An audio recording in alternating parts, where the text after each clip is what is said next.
पापा के पैसे पे कूदना, सड़क के कोने पे मूतना, 377 हटना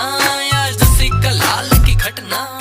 लौंडे के मुंह से आउच या हर दफ्तर में काउच, लिखना लाल किले पे लव यू, अब फिर से लिखेगा तो हम सारी बातें जाने